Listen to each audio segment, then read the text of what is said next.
Okay, so we are here at the Earth at Risk conference in San Francisco. I'm sitting here with Dr. Guy McPherson. I like to call him Dr. Doom, but we'll see. This event, its goal is to craft a game-changing response to address the converging crises that we all face. Dr. McPherson, in your eyes, what are the crises? What could or should the response look like, and what is your personal focus at this time? You might need to ask me those questions again because Okay. I tend to be forgetful. Okay. What are the crises? Well, there are a variety of crises all underlain by civilization. And I call them predicaments, not problems, because they have no politically viable response. So, for example, we're in the midst of the 6th great extinction. It is proceeding far more quickly than any of the previous 5 great extinction events. That's underlain by industrial civilization. We're in the midst of abrupt climate change. That's underlain by industrial civilization. We're in the midst of human population overshoot. That's underlain by civilization, and most notably by industrial civilization. We're in the midst of fouling the air and dirtying the water and eroding the soils from the planet into the ocean. All of those phenomena are underlain by industrial civilization. So those are the predicaments we face. And you're going to have to remind me what your next question was. Okay, so just going back to your response here. So I think it's very clear that we're heading towards a very dark place. You've made some predictions that it's quite likely that there will be no humans on this planet by 2050. Is this something that you're convinced of, or do you think this is just a possibility? How firm are you in the convictions that we are truly on this horrific path towards our own annihilation? Well, we've never experienced a planet with humans on it at 3.5 degrees centigrade above baseline, above the beginning of the Industrial Revolution, when there were about 280 parts per million carbon dioxide in the atmosphere, when it was about 14 degrees centigrade global average temperature, or about 55 degrees Fahrenheit. We're now at about 56.5 degrees Fahrenheit, only roughly 1.5 degrees above that pre-industrial baseline, and already we've triggered more than 36 self-reinforcing feedback loops on the climate front. An analysis of one of those indicates that due to exponential release of methane into the atmosphere, we're headed for a temperature of more than 4 C above baseline by 2030 and more than 10 C above baseline by 2040. In addition, Paul Beckwith, one of the world authorities on methane release from the Arctic Ocean, indicates that we could experience an abrupt rise in temperature up to 6 degrees centigrade within a decade. Yep. That's the kind of abrupt event that we're in the midst of here, right. And I don't see how humans survive a planet that is essentially lacking in food because we're killing the entire planet, from the phytoplankton to all the land plants. Yep. So I know there's a common thread in your narrative that yes, things are bad, and yes, things are going to get worse, but that's no reason for us not to fight back. And I absolutely agree with that. What does that fight in your eyes look like? What should our response be? As citizens of this country, but as citizens of this planet, what does that response look like, and how aggressive and quickly does that response need to happen? Well, I propose a couple of actions that we can take. First, I think that what we do should be rooted in love for each other and love for the living planet.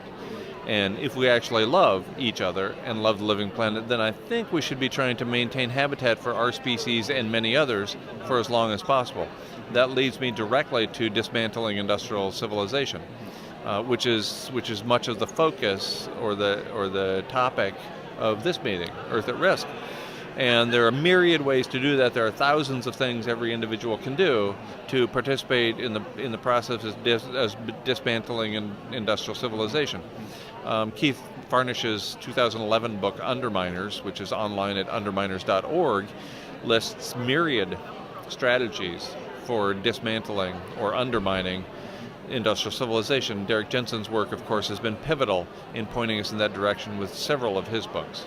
So what individual acts do you want to take? I don't know. I don't have any control over that.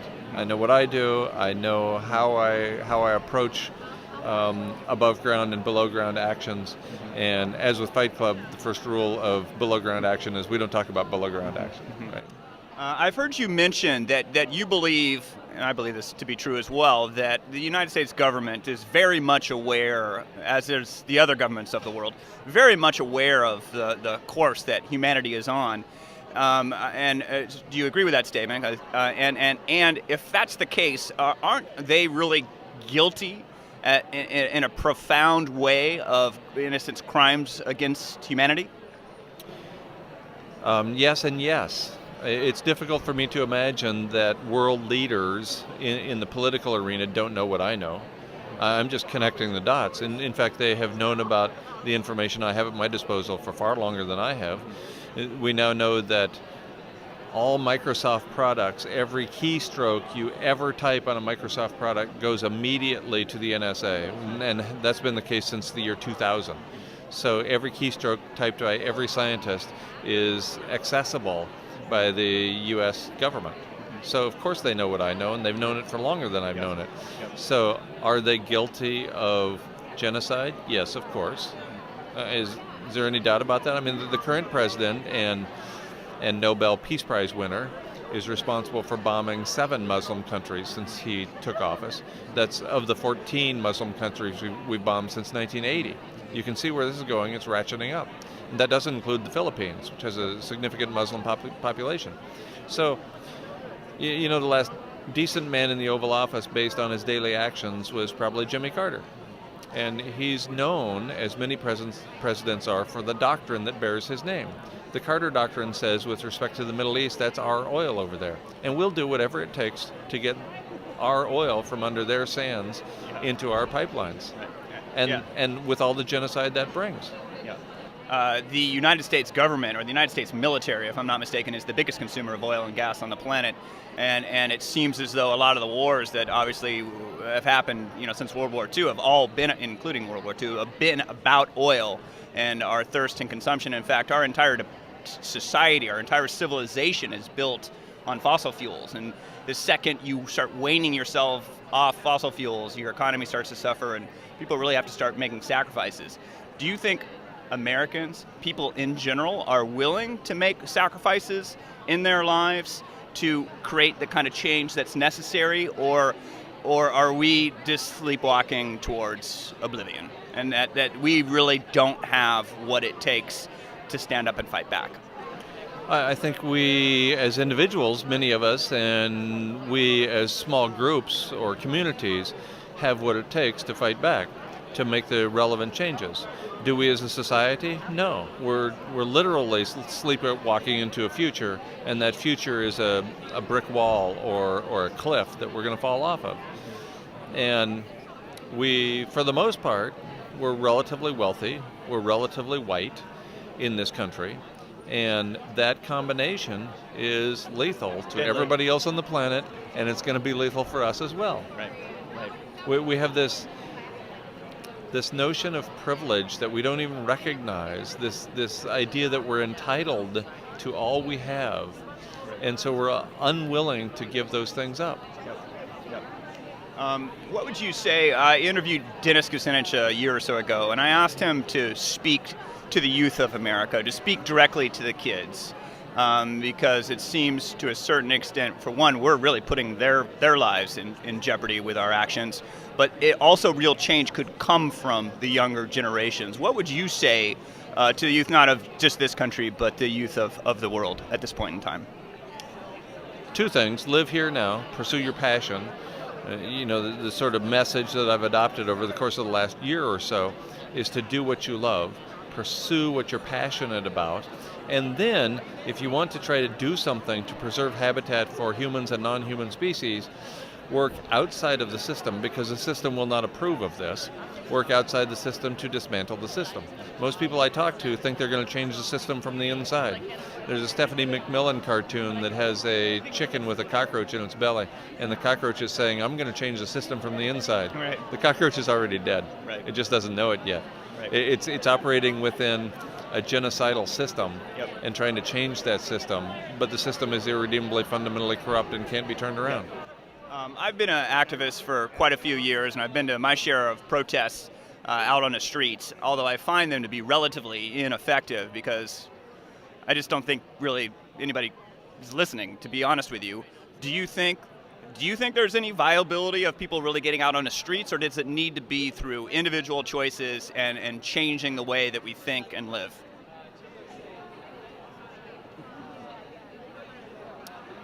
I think we must do what we can do, regardless of how many other people follow. And I don't know, I cannot predict how many people are going to follow and how many people are going to get on board and whether a mass action will result from individual actions. Right. But that doesn't negate the responsibility for us taking those actions. Well, that's our goal as a nonprofit media organization. Our goal is to raise the awareness and the consciousness of the masses, and it's a tall order, but that's what we're trying to achieve. And so I very much appreciate you sitting down with us today and talking about these unfortunate issues. But is there anything else you want to add in closing? Backtrack and do the non-attachment for the youth. This is Yes. live, obviously, right? No, we can edit this all day long. Maybe answer the question Yeah, again about yeah. youth with the non-attachment. Right. So for youth in particular, but all of us, really, I think we should do what's right. And this is a notion rooted in Buddhist philosophy, that do the right thing and don't be attached to the outcome, because the outcome probably is not going to be what you desire. Right. Hope and fear are the twin sides of expecting a different outcome future. And so let's lose the attachment to any particular outcome and do what's right for the other species with which we share this wondrous planet. Yep. Okay. Well, I thank you very much. It's been a pleasure meeting you, and keep up the good work. Thank you, Clark. I appreciate it. You're welcome. Thanks, Guy. I gave you my card already, right? Yes, you do. Okay, and we're friends on Facebook. I'll send you a link, obviously, to anything that we do. Awesome. I'm going to try to put together one piece for the whole event, but I'll probably also put a separate piece together of both your presentation on stage and our interview. So Okay. so That'll be awesome. Thank you Thanks very much. Clark. I appreciate it. A real pleasure meeting you, too. And I like your idea about love. I have a homeless friend of mine that walks around, and he has a placard on his shirt that says love, and his entire mission at this point in time is to spread this concept of love. He feels like that's the only thing that can save us, is if we don't start loving each other and act lovingly in our communities, that there is no hope. And Only love remains. love As I remains. wrote a couple of years ago at Nature Backslash. Are you local? We're in Los Angeles. Oh, you are? Yeah, we drove up. Are you going to be up here for Thanksgiving? I'm going to be with my family in Los Angeles. Oh, you are? Okay.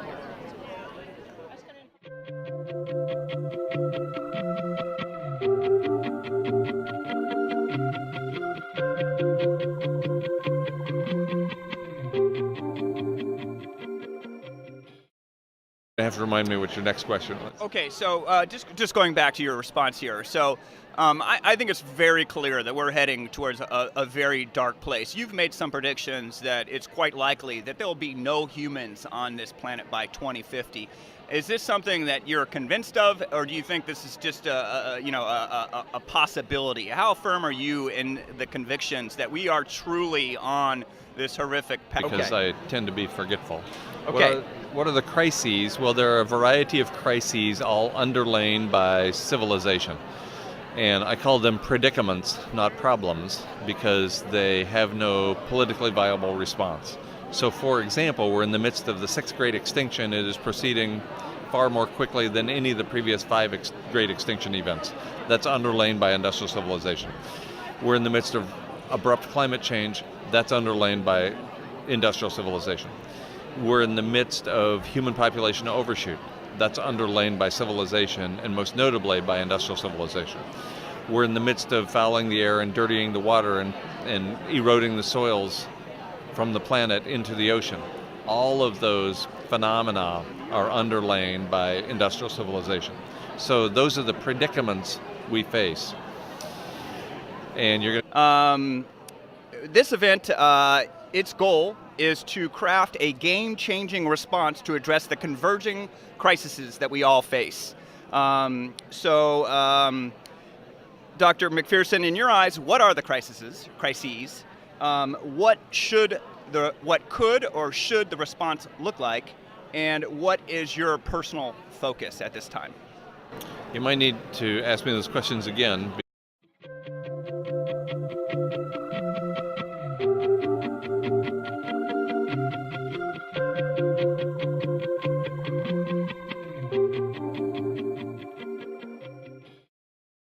Okay, so we are here at the Earth at Risk conference in San Francisco. I'm sitting here with Dr. Guy McPherson. I like to call him Dr. Doom, but we'll see.